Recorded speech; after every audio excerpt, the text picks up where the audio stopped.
tired, homesick, and ready to abandon the campaign. Alexander the Great's army had reached their limit. But with a single powerful speech, he transformed their despair into unwavering determination. How did he do it? Let's uncover the words that propelled his men to forge an empire spanning 3 continents.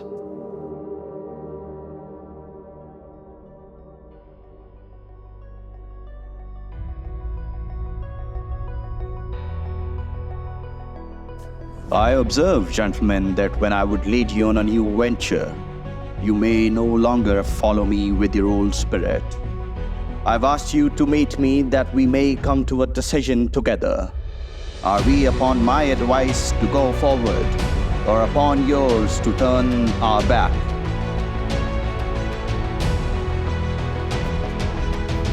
If you have any complaint to make about the results of your efforts formerly, or about myself as your commander, there is no more to say.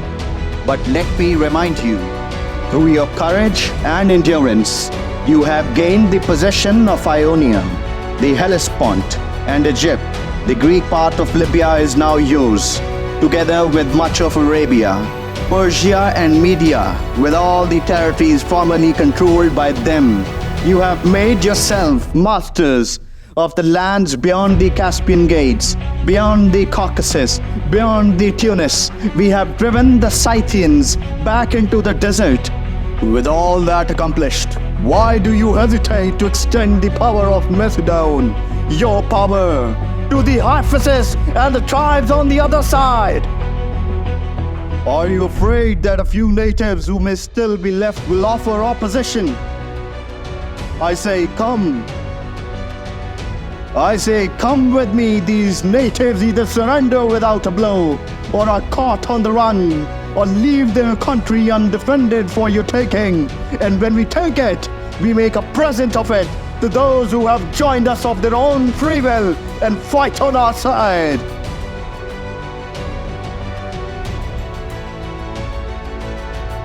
For a man who's a man, work in my belief, if it is directed to noble ends, has no object beyond itself.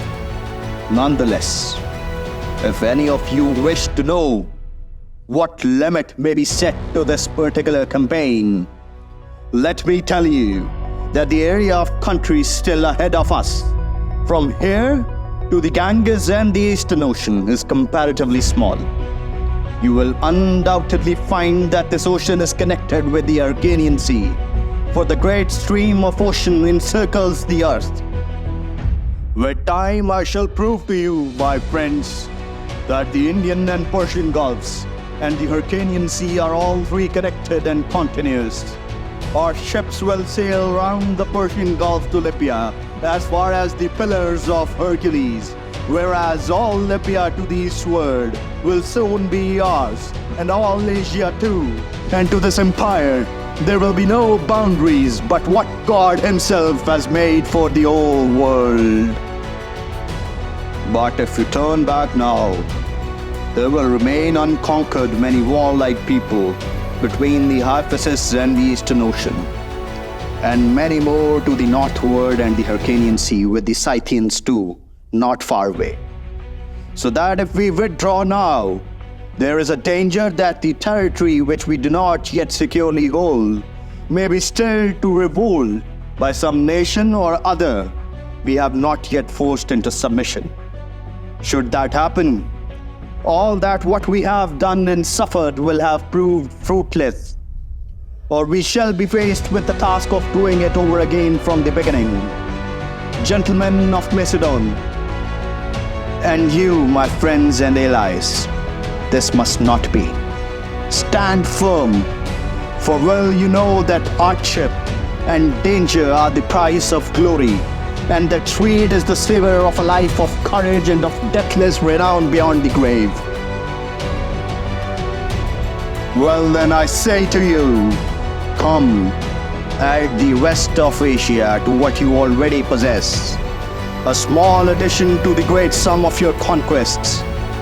What great or noble work could we ourselves have achieved had we thought it enough, living at ease in Macedon, merely to guard our homes, accepting no burden beyond checking the encroachment of the Thracians on our borders, or the Illyrians and Tribalians, or perhaps such Greeks as might prove a menace to our comfort. I could not have blamed you for being the first to lose heart. If I, your commander, had not shared in your exhausting marches and your perilous campaigns, it would have been natural enough if you had done all the work merely for others to reap the reward. But it is not so. You and I, gentlemen, have shared the labor, shared the danger, and the rewards are for us all. The conquered territory belongs to you. From your ranks, the governors of it are chosen.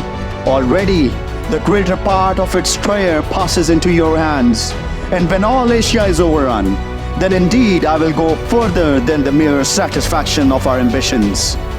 The utmost hopes of riches or power which each one of you cherishes will be far surpassed, and whoever wishes to return home will be allowed to go, either with me or without me. I will make those who stay the envy of those who return.